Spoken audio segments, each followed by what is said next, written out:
With coverage you can count on, this is the Erie News NOWCAST. Good Tuesday morning. Thanks for jumping on Facebook Live for this mid-morning check of some of the stories we are following at Erie News Now, beginning with the U.S. Food and Drug Administration, the FDA, announcing today that they're ready to okay a plan that could let people mix and match versions of the COVID vaccine when it comes to their booster shot. The FDA reportedly preparing to okay people getting a different brand of booster shot than their initial vaccination. They say getting the same brand's preferable, but they're just not planning to recommend one version of the vaccine over another. The National Institutes of Health say an ongoing study shows it just doesn't matter which vaccine people get first versus which booster shot they get.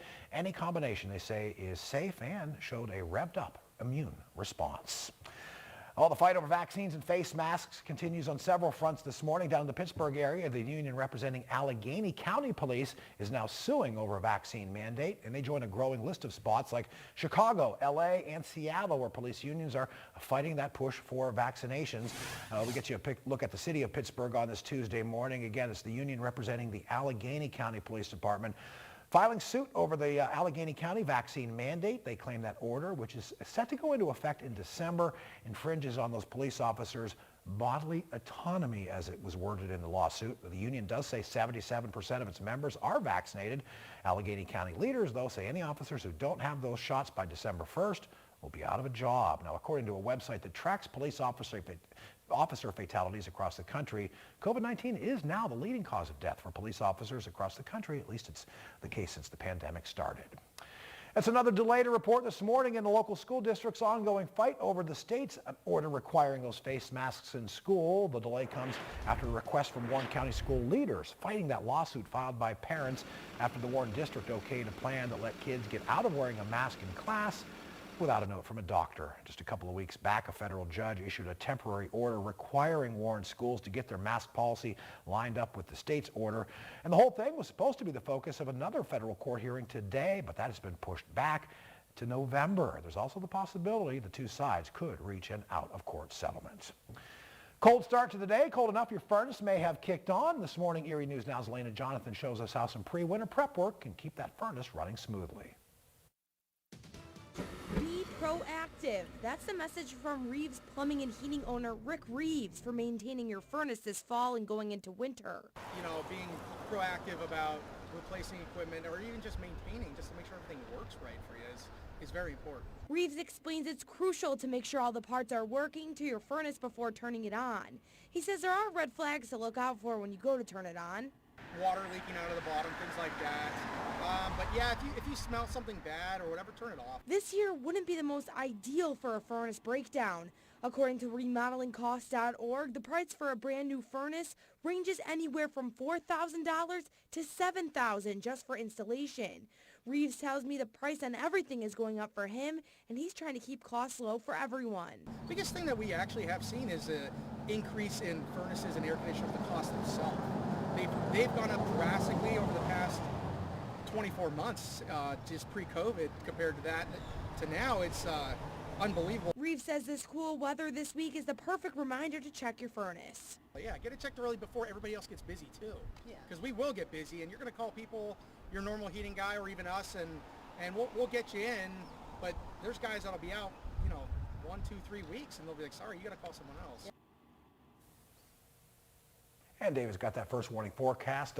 Furnace weather, certainly this morning. It looks like we're getting some free heat as we move through the day. Yeah, temperatures are warming on up right now. We are in the 40s and 50s out there, so definitely a chill in the air, but we are dealing with a good amount of sunshine. You can see right along Presque Isle, 53 degrees. Green bars through the morning and then into the afternoon. We are good to go for any of those outdoor activities, but still a jacket needed this morning. 53 degrees with that sunshine, and our Interstate Mitsubishi cam. We're down by the mall along Peach Street.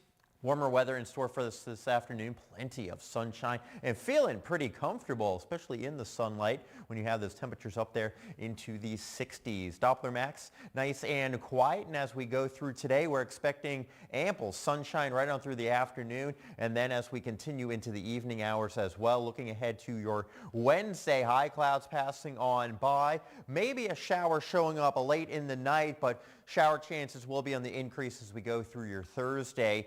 Your forecast for today, we're expecting temperatures to make it into the middle and upper 60s. Really a glorious fall afternoon out there today. Temperatures working their way through the 60s into Crawford County. A little bit cooler into the higher elevations, lower, maybe middle 60s for Warren County today. But we'll talk about warmer weather tomorrow, then a cold front that will certainly bring our highs and lows down a bit more. I'll discuss that in a moment.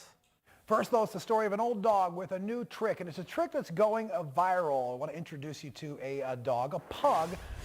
He's a pug prognosticator, you got to say. His name is Noodle, a 13-year-old dog who's really tickling funny bones with his pronouncements in the morning, bones or no bones. It's a pretty simple explanation here. If Noodle stays standing up in the morning when his owner lets go, it's a bones day. Treat yourself. But when Noodles flops, so can you. Just use Noodles as your excuse to just get out of doing something that day. Noodle makes it clear if he's not ready to get up in the morning because, yeah, he just does that. So the internet's basically putting their daily fate in Noodle's paws or bones. Yeah, and when he stays up. That is the good news. But I think we kind of started off no bones this morning, heading into bones territory with those warmer temperatures. Yeah, it's certainly transitioning that way. As we go over the next 2 days, you can see upper 60s, close to 70 degrees.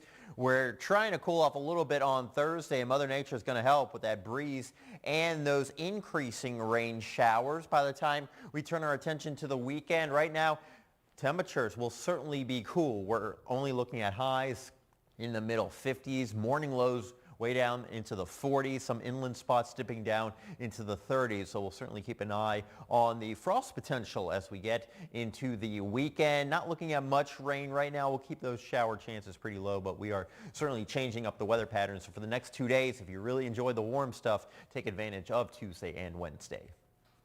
All right, thank you, David. Thank you for watching this edition of the NOWCAST. We'll do it again about the same time tomorrow. And we've got a half hour's worth of news headed your way at noon on WSEE. We'll see you here on Wednesday.